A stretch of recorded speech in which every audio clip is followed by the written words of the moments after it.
Praise the Lord. Hallelujah. Zion வேதாகம ஆய்விற்கு அன்போடு கூட இயேசு கிறிஸ்துவின் நாமத்தில் உங்களை வரவேற்கிறேன். இந்த தினத்திலும் லேவியராகம புஸ்தகம் அதிகாரங்கள் 17 முதல் 20 அதிகாரங்களில் உள்ள வசனங்களை தியானிக்க சர்வ வல்லமையுள்ள தேவன் நமக்கு கிருபை பாராட்டுவாராக. 17வது அதிகாரத்திலே கர்த்தர் மோசேயை நோக்கி, நீ ஆரோனோடும் அவன் குமாரரோடும் இஸ்ரவேல் புத்திரர் அனைவரோடும் சொல்ல வேண்டியதாவது, கர்த்தர் கட்டளையிடுகிறது என்னவென்றால், இஸ்ரவேல் குடும்பத்தாரில் எவனாகிலும் மாட்டையாவது செம்மறியாட்டையாவது வெள்ளாட்டையாவது ஆசரிப்பு கூடார வாசலாகி கர்த்தருடைய வாசஸ்தலத்துக்கு முன்பதாக கர்த்தருக்கு செலுத்தும்படி கொண்டு வராமல் பாளையத்துக்குள்ளேயாகிலும் பாளையத்துக்கு புறம்பையாகிலும் அதை கொன்றால் அது அந்த மனிதனுக்கு இரத்த பலியாக எண்ணப்படும். அந்த மனிதன் இரத்த பலி சிந்தினபடியால் தன் ஜனத்தில் இராமல் அறுப்புண்டு போவான் என்பதை ஆண்டவர் எச்சரிக்கிறார். ஆண்டவருக்கு பலி செலுத்த வேண்டுமானால் ஆண்டவராகிய தேவன் ஆசரிப்பு கூடாரத்தை உருவாக்க சொல்லி அதிலே நியமங்களை அவர் உருவாக்கி கொடுத்திருக்கிறார். இந்த நியமங்களின்படி நடக்க வேண்டும். ஆசரிப்பு கூடார வாசல் இருக்கிற கர்த்தருடைய பலிபீடத்தின் மேல் தெளித்து கர்த்தருக்கு பலியை செலுத்த வேண்டும். சோரமார்க்கமாய் பின்பற்றி போகிற பேய்களுக்கு தங்கள் பலிகளை இனி செலுத்தாதிருப்பீர்களாக, இத்தலைமுறை தரும் நித்திய கட்டளையா இருக்கிறது என்று சொல்லி ஆண்டவர் எச்சரிக்கிற காரியத்தை குறித்து பார்க்கிறோம். தேவன் நியமித்த இடத்திலே நமது பலிகளை செலுத்த வேண்டும். கண்ட இடத்திலும் பலிகளை செலுத்தாதபடிக்கு தேவனை தேவனுக்கு கனம் பண்ணுகிற ஒரு இடம் உண்டு. அது தேவ பிரசன்னம் நிறைந்த இடம். அந்த பிரசன்னம் நிறைந்த இடத்திலே தேவனை ஆசரிப்பு கூடாரத்திலே செலுத்த வேண்டும் என்று சொல்லி ஆண்டவர் கற்பிக்கிறார். அதே வேளையிலே மாம்சத்தின் உயிர் இரத்தத்தில் இருக்கிறது. நான் அதை உங்களுக்கு பலிபீடத்தின் மேல் உங்கள் ஆத்துமாக்களுக்காக பாவ நிவர்த்தி செய்யும்படிக்கு கட்டளையிட்டேன். ஆத்துமாவுக்காக பாவ நிவர்த்தி செய்கிறது இரத்தமே. இது நிமித்தம் உங்களில் ஒருவனும் இரத்தத்தை புசிக்க வேண்டாம். உங்கள் நடுவே தங்குகிற அந்நியனும் இரத்தம் புசிக்க வேண்டாம் என்று இஸ்ரவேல் புத்திரருக்கு சொன்னேன் என்று சொல்லி ஆண்டவர் கட்டளை கொடுக்கிறதை குறித்து பார்க்கிறோம். ஜீவனின் உயிர் இரத்தத்திலே இருக்கிறது. இந்த இரத்தம் பாவ மன்னிப்புக்காக சிந்தப்படும். அது இயேசு கிறிஸ்துவின் இரத்தமாக புதிய ஏற்பாட்டிலே நமக்கு தரப்பட்டிருக்கிறது. அந்த இரத்தம் நமது பாவங்களுக்காக சிந்தப்பட்டிருக்கிறது. நித்திய ஜீவனுக்காக சிந்தப்பட்டிருக்கிறது. நம்மை பரிசுத்தம்படியாக சிந்தப்பட்டிருக்கிறது.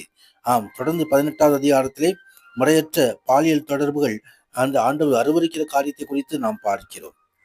நீங்கள் என்னுடைய நியமங்களின்படி செய்து என்னுடைய கட்டளைகளை கை கொண்டு நடவுங்கள். நான் உங்கள் தேவனாயி கர்த்தர். என் கட்டளைகளையும் என் நியாயங்களையும் கை கொள்ள கடவீர்கள்.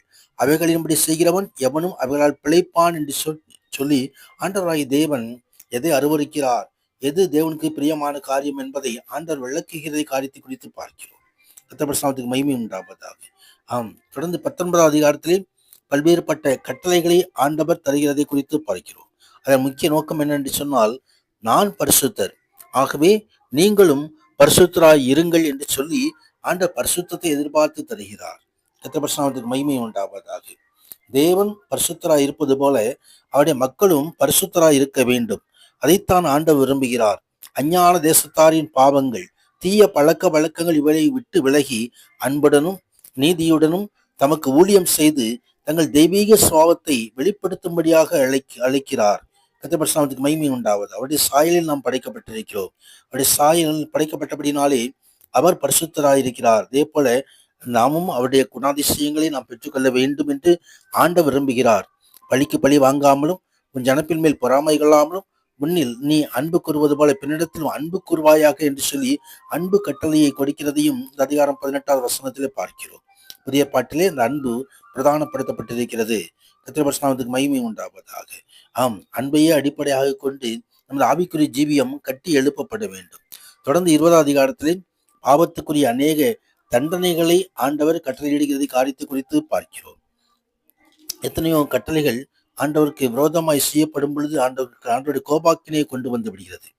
நீ இஸ்ரேல் புத்திரர்களுக்கு சொல்ல வேண்டியது என்னவென்றால், இஸ்ரேலில் வாசம் பண்ணுகிற அந்நியர்களிலும் எவனாகிலும் தன் சந்ததியில் ஒரு பிள்ளையை மோலேக்கு கொடுத்தால் அவன் கொலை செய்யப்பட வேண்டும், தேசத்தில் ஜனங்கள் அவன் மேல் கல்லெறிய வேண்டும் என்று சொல்லி ஆண்டவர் அந்த அந்நிய காரியங்களை வெறுக்கிறதை குறித்து பார்க்கிறோம். அந்நிய கிரியைகள், புறஜாதியார் பழக்க வழக்கங்கள் நமக்குள்ளே வரக்கூடாது. கர்த்தராகி நான் பரிசுத்தராய்க்கு அப்படின்னாலே நீங்களும் எனக்கேற்ற பரிசுத்தவான்களாய் இருப்பீர்களாக. நீங்கள் என்னுடையவர்களாய் இருக்கும்படிக்கு உங்களை மற்ற ஜனங்களை விட்டு பிரித்தெடுத்தேன் என்று சொல்லி ஆண்டவர் அந்த பரிசுத்தத்தை அவர் முக்கியப்படுத்துவதை நாம் பார்க்கிறோம். அந்த பரிசுத்தத்தை நாம் பெற்றுக்கொள்வோம். அந்த பரிசுத்தம் இல்லாமல் தேவனை தரிசிப்பதில்லை என்று எபிரேயருக்கு அப்போஸ்தலர் எழுதுகிறார். மகிமை உண்டாகும். அந்த பரிசுத்தை பற்றி தேவனுக்கு மகிமையாக நமது ஆவிக்குரிய ஜீவியம் கட்டி எழுப்பப்படுவதாக. உன்னதரான தேவன் மகிமையான காரியங்கள் செய்தருள்வாராக. ஆமேன், ஆமேன்.